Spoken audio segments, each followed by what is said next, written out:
बिस्मिल्लाहिर्रहमानिर्रहीम। ये exercise 2.3 question number 6 का फर्स्ट पार्ट है। इसको find the value of the following. इनकी वैल्यूज़ फाइंड करनी है। बेटा ये पहले मिक्स नंबर दिए हुए हैं तो इनको पहले हम राउंड ऑफ कर लेंगे। तो 3 3 द 9 और 2 11, तो ये बेटा हो जाएगा 11/3। इस तरह ये डिवीजन का साइन एज इट इज़, तो इनको भी हम राउंड ऑफ करेंगे। 9 2 द 18, 18 में 4 प्लस किए तो 22/9। जो साइन होता है वो साथ एज इट इज़ रहता है। तो अब बेटा हमने क्योंकि यहाँ पे डिवीजन का साइन है तो डिवीजन को मल्टीप्लाई में बदल देंगे। पहली वाली वैल्यू एज इट इज़, जब इसको मल्टीप्लाई में चेंज किया तो हमेशा बाद वाली वैल्यू का रेसिप्रोकल हो जाता है। रेसिप्रोकल मीन नीचे वाली वैल्यू ऊपर, ऊपर वाली वैल्यू नीचे, तो साइन वहीं पे रहता है। तो ये 9/22। तो ये जो ब्रैकेट लगाते हैं ये सिर्फ माइनस को इसको ना सेपरेट करने के लिए मल्टीप्लाई से इसको एक साइड पे ये ब्रैकेट लगा देते हैं। तो अब बेटा इसमें देख लें कि जो सेम टेबल से कैंसिलेशन हो रही है उनको आप कैंसिल कर लें। आप देखें कि ये 11 और 22 ये सेम टेबल से कट हो रहे हैं। 11 1 दा 11, 11 2 दा। अब 3 और 9 ऐसे होता है ना कि एक नंबर नीचे होता है, एक नंबर जो फ्रैक्शन के ऊपर होता है, उनको हम कैंसिल कर सकते हैं। नीचे वाली वैल्यू नीचे कैंसिल नहीं हो सकती, ना ऊपर वाली ऊपर हो सकती है। तो इस तरह आप 3 और 9, 3 1 दा 3, 3 3 दा 9।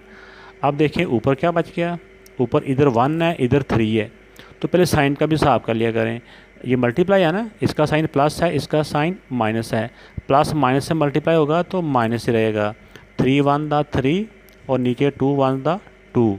तो अब बेटा ये वैसे तो इसका आंसर आ चुका है, लेकिन क्योंकि ये इम्प्रॉपर फ्रैक्शन है तो हम इसको डिवाइड करके इसको मिक्स नंबर में इसका आंसर कर लेंगे।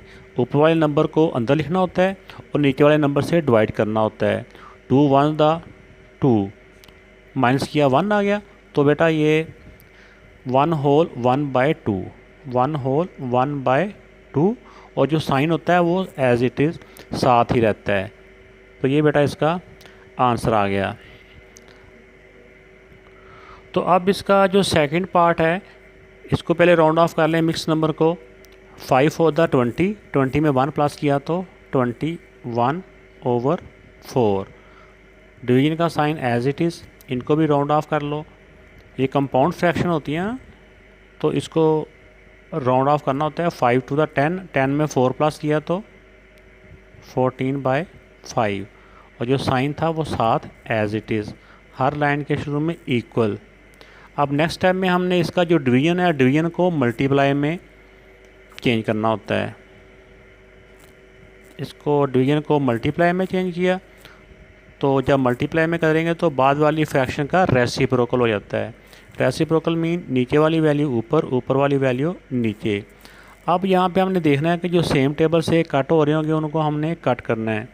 अब देखिए ये 21 है, ये 14 है, ये 7 के टेबल से कट हो रहे हैं। 7 2 दा 7 3 दा। अब नीचे ऊपर 3 है, नीचे 4 है, ना 3 4 से कट होता है ना 3 2 से। इस तरह ना 2 5 से कट होता है ना 2 3 से कट होता है। तो अब ये जो कटिंग होनी थी वो हो चुकी है। तो इसको आपको ये पहले से ये बात पता ही है कि नीचे वाली वैल्यू नीचे कट नहीं होती। जब मल्टीप्लाई का साइन होता है ना तो नीचे वाली वैल्यू नीचे कट नहीं होती, ना ऊपर वाली ऊपर कट होती है सेम टेबल से। तो अब इनको मल्टीप्लाई कर लें। पहले साइनों को मल्टीप्लाई कर लिया करें। ये प्लस है ये माइनस है, तो प्लस माइनस माइनस। 5 3 दा 15, 4 2 दा 8। तो इनको बेटा आप इम्प्रॉपर फ्रैक्शन है तो इसको आप डिवाइड कर लें। 15 को अंदर रखा और 8 से डिवाइड किया। 8 1 दा 8, 7 1 होल 7/8, और जो साइन होता है वो साथ एज इट इज़ रहता है। तो ये बेटा इस पार्ट का आंसर। तो बेटा इसका जो थर्ड पार्ट है, थर्ड पार्ट में आप देखें कि ये भी इसमें कंपाउंड फ्रैक्शन दी हुई हैं। तो पहले हम इनको राउंड ऑफ कर लेंगे। तो इनको किया 5 2 दा 10 और 10 में 4 प्लस किया तो 14/5, साइन साथ रहेगा एज इट इज़, और इनको राउंड ऑफ किया, ये पहले से राउंड ऑफ ही है, -5/2 डिवाइड बाय 3 टू द 6 में 4 प्लस किए तो 10/3 और साइन इनका साथ ही रहेगा। तो अब हमने सबसे पहला स्टेप इसमें यही करना है, आपके ये जो डिवीज़न है इसको मल्टीप्लाई में चेंज करना है। तो जब इसको मल्टीप्लाई में बदलेंगे तो बाद वाली जो फ्रैक्शन है उसका रेसिप्रोकल हो जाएगा। रेसिप्रोकल मीन उसका उलट जाएगा, नीचे वाली वैल्यू ऊपर, ऊपर वाली वैल्यू नीचे। तो बाकी सारी ये सारी बिल्डिंग ऐसे कैसे नीचे आ जाएगी, सारी वैल्यूज ऐसे नीचे आ जाएंगी। सर इसको मल्टीप्लाई करना था और बाद वाली वैल्यू को रेसिप्रोकल करना था।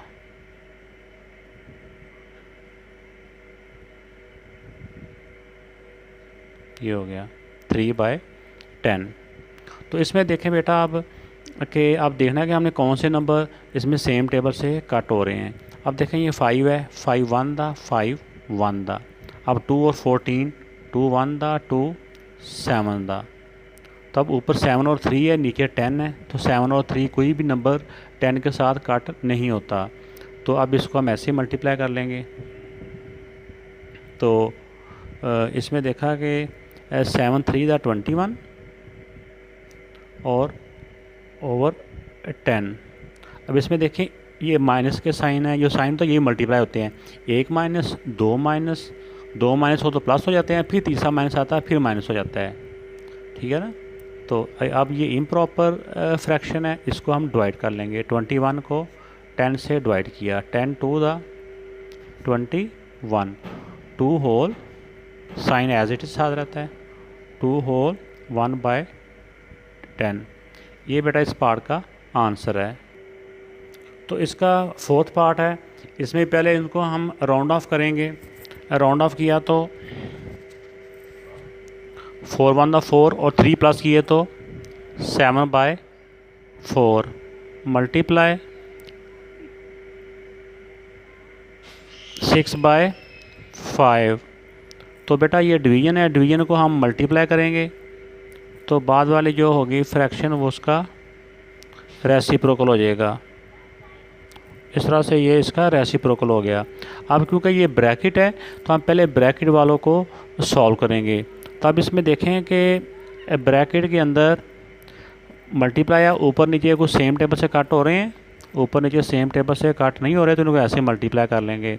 6 2 दा 12 और 5 1 दा 5। ये प्लस है, ये माइनस है, प्लस माइनस माइनस। तो अब देखें बेटा यहाँ पे आके फिर अगर ये हम देखेंगे कि अगर ये सेम टेबल से कट हो रहे हैं तो हम इनको कट कर लेंगे। जो जगह 7/4 मल्टीप्लाई बाय, तो 7/4 और इसमें देखें कि इसको मैं दोबारा से लिख रहा हूँ क्योंकि ये अब देखें 4 1 दा 4, 4 3 दा 12। तो अब देखें कि ये ये फर्दर सेम टेबल से कट नहीं हो रहे, तो 7 3 दा 21 ओवर 5 1 दा 5। इनके साइनों को जब मल्टीप्लाई करेंगे तो प्लस माइनस माइनस। तो अब देखें कि ये इम्प्रॉपर फ्रैक्शन है तो इसको हम डिवाइड कर लेंगे। 21 को अंदर लिखेंगे, 5 से डिवाइड, 5 4 दा 21 तो हो जाएगा 4 होल 1/5 और जो साइन है वो इनके साथ एज इट इज़ रहेगा। इससे पहले भी मैंने ये कुछ क्वेश्चन करवाए थे ये वाले, उसमें ये था कि जब ये बुक नहीं आई थी तो इसकी जो इसकी सॉफ्ट कॉपी मिली थी ना नेट से, उसके ऊपर ये डिवीज़न का साइन इस तरह करके दिया हुआ था कि वो समझ नहीं लग रही थी कि वो प्लस का साइन है या डिवीज़न का साइन है। तो वहाँ पे मुझे जो आइडिया हुआ था, मैंने औरों से भी वो डिस्कस किया तो उन्होंने प्लस का साइन ही बताया था। तो पहले मैंने ये प्लस के हिसाब से भी ये क्वेश्चन सॉल्व करवाए हुए हैं कि ये प्लस का साइन वहाँ शो हो रहा था। तो अब जब बुक आई है तो बुक के ऊपर ये देखा तो ये डिवीज़न का साइन है, तो अब ये इसके मुताबिक ये इस क्वेश्चन को सॉल्व कर दिया गया है। अस्सलाम वालेकुम। तो बेटा ये क्वेश्चन नंबर 6 का 5th पार्ट है। ये इसमें वैल्यूज़ दी हुई हैं, इन वैल्यूज़ को पहले हम राउंड ऑफ करेंगे। इनको राउंड ऑफ किया तो इस तरह से देखें कि ये राउंड ऑफ हो गई तो साइन इनके साथ एज इट इज़ आएंगे। इससे नेक्स्ट टाइम में सिर्फ डिवीज़न के साइन को हम मल्टीप्लाई में कन्वर्ट करेंगे। जब इसको मल्टीप्लाई में कन्वर्ट करेंगे तो बाद वाली वैल्यू का रेसिप्रोकल हो जाएगा, यानी उसकी वैल्यू उल्टी हो जाएंगी। तो ये देखो इस तरह से करके बाकी सारी वैल्यू एज इट इज़ और बाद वाली वैल्यू का रेसिप्रोकल हो गया। तो इसमें देखें कि अब इसको हमने सॉल्व किया। अब देख लेंगे हम कि जो इसमें सेम टेबल से कट हो रही है उनको हम सेम टेबल से कट कर लेंगे। अब देखिए इसमें ये दोनों 5 से कट हो रहे हैं, 5 2 दा, 5 3 दा। अब इसमें देखें ये 2 और 24, 2 1 दा, 2 12 दा। अब इसमें देखें ये 2 और 12 भी सेम टेबल से कट होते हैं, ये 2 है और ये 12 है, 2 1 दा 2, 2 6 दा 12। तो अब देखें कि इसमें अब नीचे सिर्फ 13 बचा है और ऊपर 6 भी है, 3 भी है और ये 3 भी है। तो ऊपर वाली वैल्यू को ऊपर मल्टीप्लाई किया, 6 3 दा 18, 18 3 दा 54 और नीचे आ गया 13। अब साइनों का देखें, एक साइन माइनस का है, 2 साइन माइनस का है, 3 साइन माइनस के है। तो जब 3 साइन माइनस के हो गए ना तो माइनस माइनस ही रहता है। तो अब ये क्योंकि इम्प्रॉपर फ्रैक्शन है, ऊपर वाली वैल्यू को अंदर लिख करके नीचे वाले से डिवाइड कर लें। तो इसको डिवाइड किया तो 13 4 दा 52, इसको माइनस किया तो 2 आ गया। ये वाला साइन एज इट इज़ साथ आ रहा, 4 होल 2/13। ये बेटा इस पार्ट का आंसर है। बुक के पीछे इसका आंसर कुछ और दिया हुआ है, अलबत्ता आप भी अपने तौर पे इसको चेक कर लेना। तो वो जो आंसर पीछे दिया हुआ है बुक के, वो मेरी समझ में तो नहीं आया, वो किस तरह आया हुआ है।